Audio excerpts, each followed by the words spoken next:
Magandang araw sa inyo mga ka-From D at Merry Christmas po sa inyong lahat. At syempre, welcome back sa Certified From D channel. Ngayon po ay December 24 at nag-aantay po tayo ng ating oras para sa Noche Buena. Pero ngayon ka-From D ay magluluto po ako ng maaga dahil gusto ko na siyang lutuin. Medyo masama po kasi yung pakiramdam ko almost 1 week na ito. At syempre yung ulan, maulan dito. Tapos mahirap din magkilos-kilos din. Baka mamaya mag-brown out kasi dito sa amin, madalas mag-burn amin kaya gusto ko makaluto na kaagad pero konti lang naman lulutuin ko. But before anything else, marami pong salamat Ate Brenda sa bibigay niyo po sa akin ng pang-Noche Buena namin sa family ko, sa nanay ko, sa kapatid ko. So, ayun, mayroon akong kaunting nabili dito at syempre, ang aga-aga kong umalis dito, namalingki ako sa bayan para bilhin ko yung gusto kong lutuin.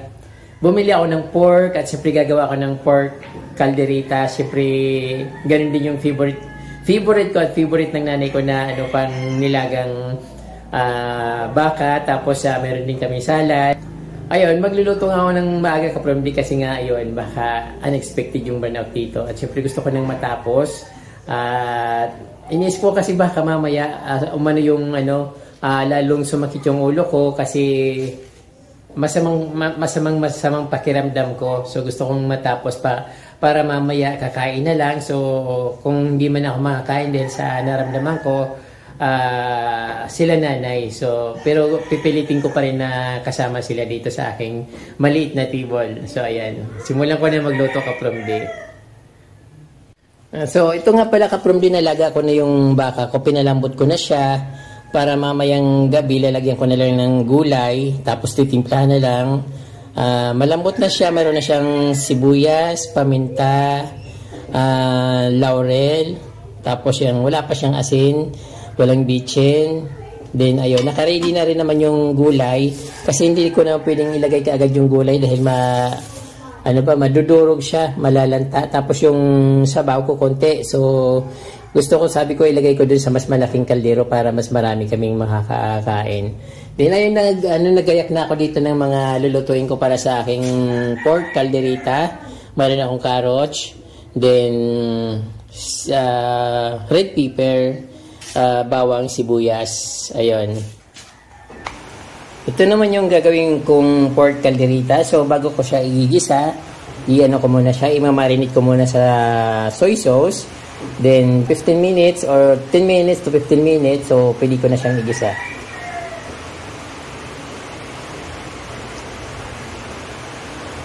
Kaya ako na minamarinate ka-From D para meron na kagad siyang lasa at hindi na masyadong mahirapan magtimpla. So ayan, imimix lang na ito ng konti, 10 to 15 minutes, so pwede na siya. Kasi na ito sa amin, kasi mayroon ng nilagang baka, tapos luluto pa ako ng pansit, mayroon din naman tinapay. So ayun, so ilan lang naman kaming kakain dito, yung nanay ko, yung kapatid kong isa hindi naman siya kumakain ng karne, pero gusto niya, kumakain siya ng isda saka manok, pero yung baboy saka baka ayaw niya, kaya ilan na lang kaming kakain dito, kaya hindi ko na masyadong dinamihan. Although andyan yung mga pamangkin ko, kapatid ko, so hindi naman sila ganong kumakain ng marami. Plain lang yung ka-From D, plain soy sauce. Ito na po mga ka-From D, magluluto na po tayo para wala na pong problema. At mamayang gabi ay kakain na lang. So ayan. Gagawin ko ng aking pork calderita. Siyempre, magana tayo ng mantika para sa pag-isa. So, ayan ka-From D, ginisa ko na yung bawang saka sibuyas. So, actually, naka-off pala yung camera ko kaya buti na chip ko. So, golden brown na yung ating bawang kaya sinunod ko na yung sibuyas. Then, siyempre, ang isusunod natin na igigisa yung pork. Ayan.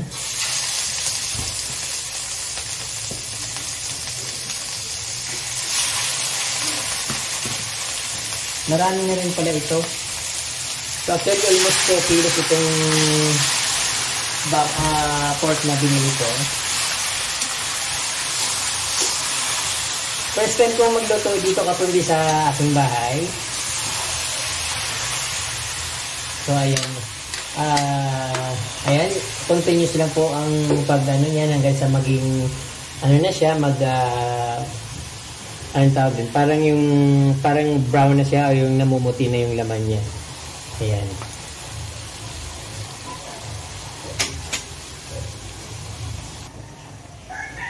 So, continuous yung pag-ano natin from day, yung pag-mix para pantay yung pagkaluto niya.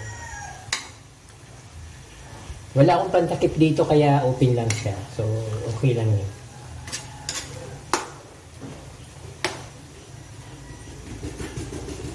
Buo-buo pa yung sibuyas. So, kitang-kita kaya malasang-malasa yung sibuyas niya. Then, syempre may nakamarinate siya sa tuyo. Kaya,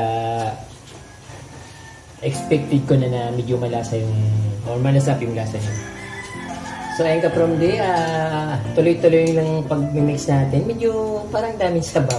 Pero okay lang ito ka from day kasi kailangan yung, pag wala kasing water or walang sabaw, hindi siya hindi siya lumalambot. Kaya dapat may tubig. So, ayan. Siyempre, dahil kaldereta ito, lalagyan natin siya ng tomato paste. Tomato sauce, ayun. Pangpakulay ba?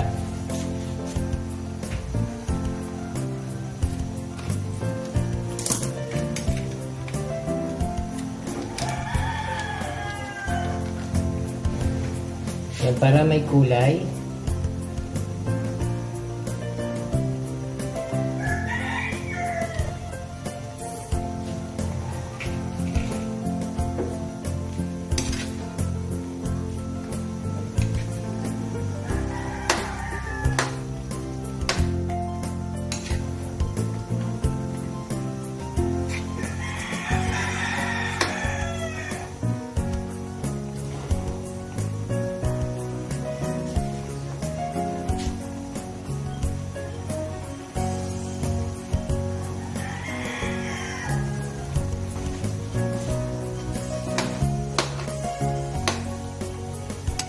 Ubus ko na kaya ito kasi hindi siya masyadong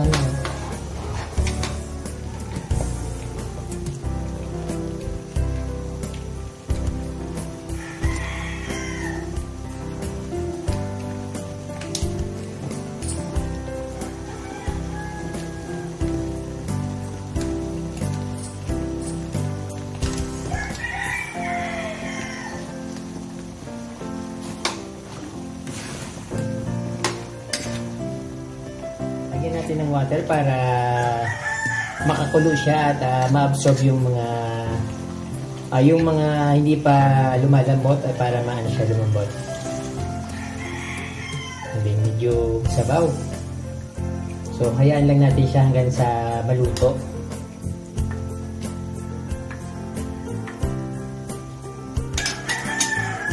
Maglalagay din ako ng pork cubes. Baka may expired na ito. Ayan.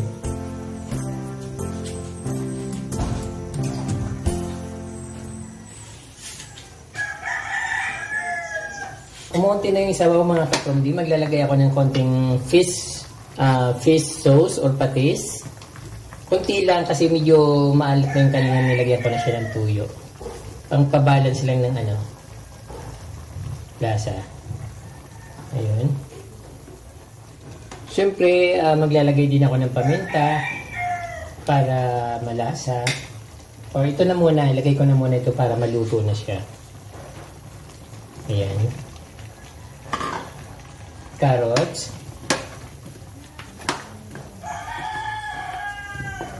Kasi maubos na yung sabaw niya. Baka maubos tapos hindi ko na mailagay yung carrots. So, ayun. Lagyan natin siya ng paminta. So, pamintang durog mga kapromdi. Yan, para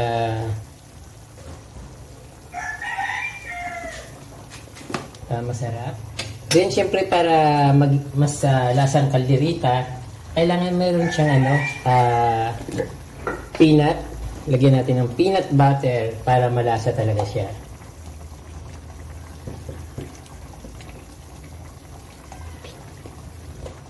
Peanut. Kasi ito yung nagpapalasa talaga kapag hindi sa kalderita, parang sa kare-kare ganun din. Medyo maraming nailagay ko. Ayan.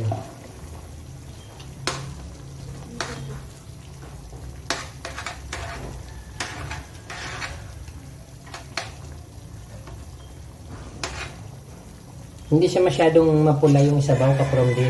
Sa iba kasi nakikita ko parang parang malamitsado na yung kulay niya. Ito parang lang siya, minudo. Pero kapromdi kasi pag para malasap mo na parang kalderita, talagang lasang kalderita, talaga dapat lagyan mo ng peanut butter. Siyempre mayroon pa akong ilalagay dyan na red pepper, kaya lang maya-maya na pag malapit na siyang malapit ko ng patayin yung apoy. So for the meantime, yan muna. Malapit na siyang maluto. So ayun kapromdi, ilalagay ko na yung red pepper para maluto din siya. So actually, kahit na siya medyo hindi pa luto, okay lang kasi masarap yan malutong. Then ito kapromdi, lagyan natin ng medyo siling na pangpanghang. Wala akong nakitang siling labuyo.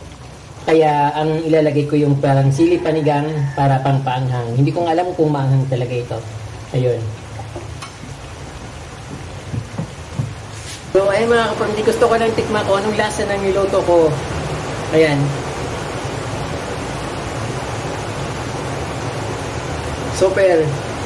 Sobrang sarap talaga kapromdi yung niluto ko na kalderita. Medyo kulang sa anong kulang dito? Peanut. Pero okay na siya. Yung peanut ko kasi yung parang nabibili sa grocery na hindi na siya masyadong malasa, kaya kahit na lagyan ko siya ng maraming peanut, so ganun pa rin yung lasa niya. Masarap naman siya, so okay na. Ready na to Noche Buena mamayang gabi. Parang anghang masyado yung nalagay kong sili. Ayan po mga kapromdi, luto na yung aking pork calderita. Then sobrang anghang niya pala. Yung nilagay kong sili, napakaanghang niya. Kala ko parang mild lang kasi panigang yun eh. So anyway, okay na siya. Wala na akong magagawa. Nandiyan na yung sili. Kaya lang inaalala ko si nanay, baka ayaw niya ng maanghang.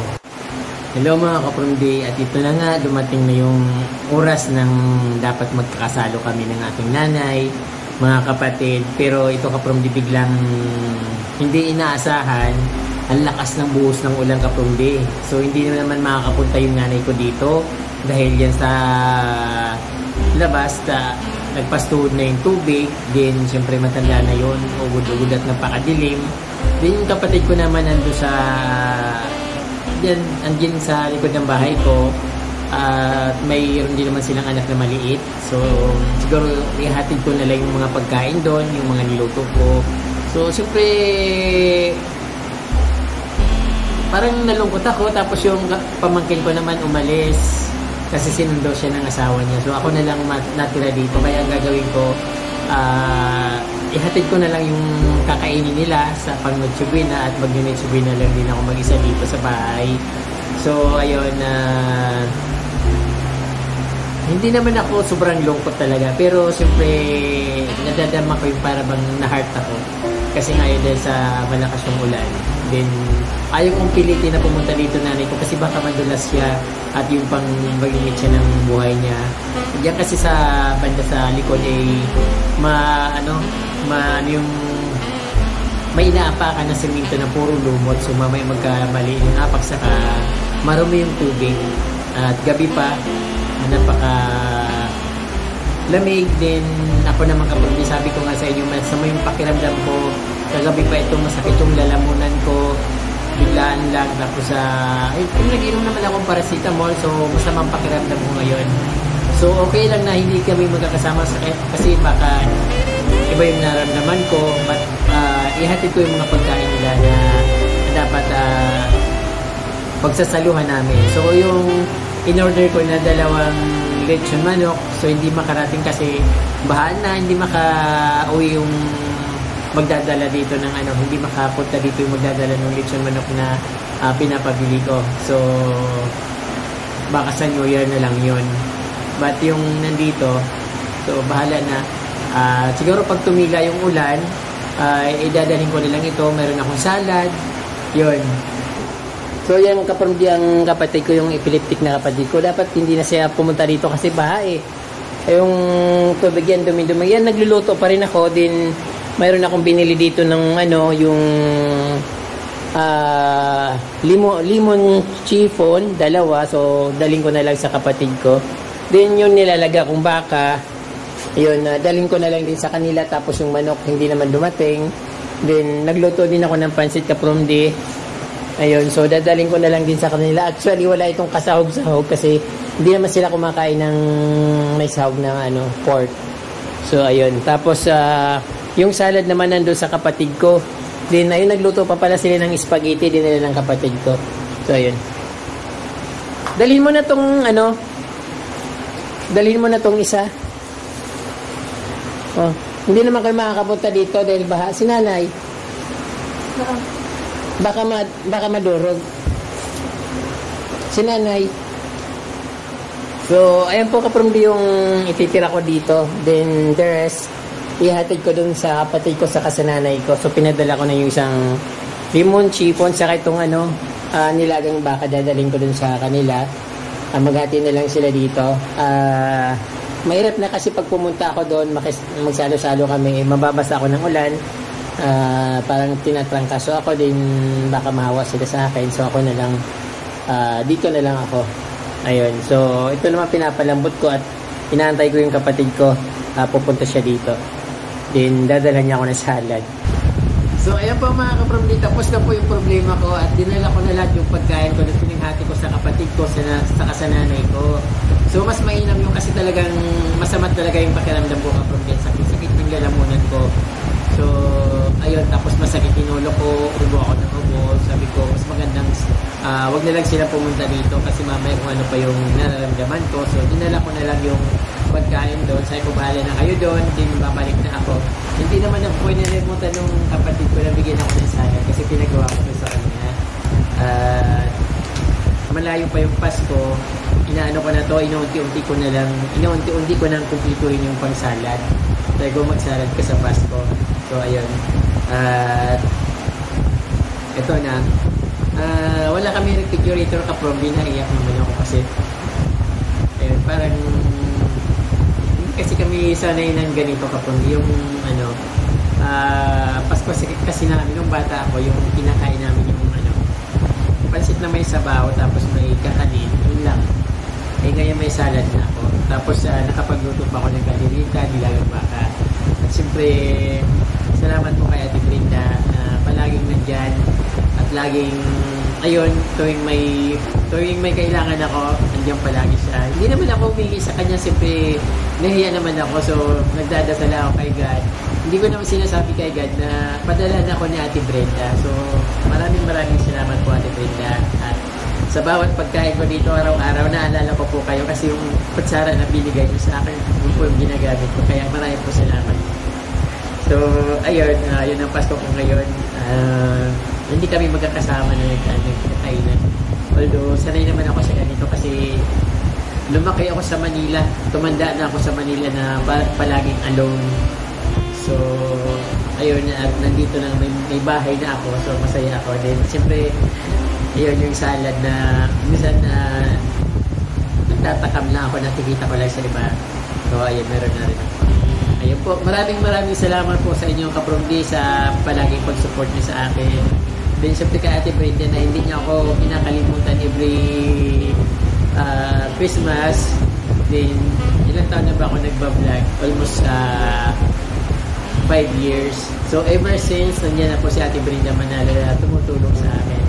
Kaya po, maraming po salamat Ate Brenda na pagpalain po kayo ng Diyos at ingatan niyo po palagi yung kalusugan niyo. Siyempre, lahat nakapromdi kasi nalulungkot ako pag nakikita ko kasi alam niyo kapromdi, mostly sa mga viewers ko, mga nasa senior, kadalasan nakikita ko yung yung Facebook page ng family nila na parang naka-block yung profile.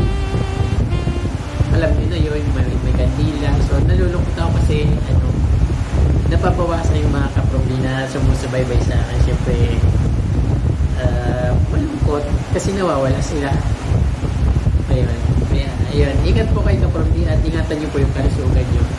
At maraming po salamat sa support niyo sa akin.